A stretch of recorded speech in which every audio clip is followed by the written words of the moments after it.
ರಾಜ ಗಣಪತಿ, ದರ್ಶನಕ್ಕೆ ಬಂದರು police commissioner Shashikumar ಹಾಗೂ ಶಾಸಕರಾದ ಮಹೇಶ್ ತೆಂಗಿನಕಾಯಿ. ಹೌದು, ಪ್ರತಿ ವರ್ಷದಂತೆ ಈ ವರ್ಷವೂ ಕೂಡ ಹುಬ್ಬಳ್ಳಿಯ ಸೂರ್ಯವಂಶ ಕ್ಷತ್ರಿಯ ಕಲಾ ಸಮಾಜದ ವತಿಯಿಂದ ಗಣೇಶ್ ಪೇಟ್ಕ ರಾಜ ಗಣಪತಿಯನ್ನು ನಿನ್ನೆ ಪ್ರತಿಷ್ಠಾಪಿಸಿದ್ದಾರೆ. ಅದ್ದೂರಿ ಮೆರವಣಿಗೆಯ ಮೂಲಕ ಗಣೇಶನನ್ನು ಬರಮಾಡಿಕೊಂಡಿದ್ದು ಹುಬ್ಬಳ್ಳಿ ಸೆಂಟ್ರಲ್ ವಿಧಾನಸಭಾ ಕ್ಷೇತ್ರದ ಶಾಸಕರಾದ ಮಹೇಶ್ ತೆಂಗಿನಕಾಯಿ ಅವರು ಅತ್ಯಂತ ಉತ್ಸಾಹದಿಂದ ಮೆರವಣಿಗೆಯಲ್ಲಿ ಭಾಗಿಯಾಗಿದ್ದರು.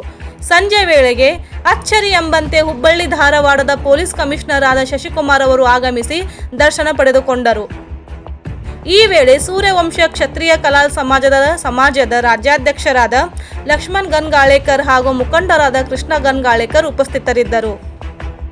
ಈಗಾಗಲೇ ನಾನು ನೋಡಿ ಸರ್ಪ್ರೈಸ್ ಆದೆ ನಿಜವಾಗ್ಲೂ, ಯಾಕಂದರೆ ನಾಳೆ ಬಿಟ್ಟು ನಾಡಿದ್ದು ಪ್ರತಿಷ್ಠಾಪನೆ ಇರೋದು. ಈಗಾಗಲೇ ಸಾವಿರಾರು ಜನ ಸೇರಿಕೊಂಡು ಪೂಜೆ ಪುನಸ್ಕಾರ ಎಲ್ಲ ಮಾಡ್ತಾ ಇದ್ದಾರೆ.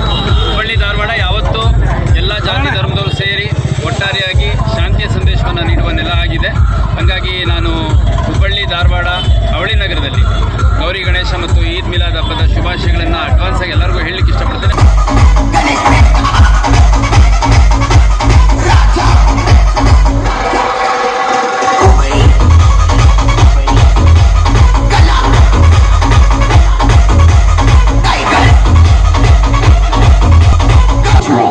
Put your hands up in the air and now clap.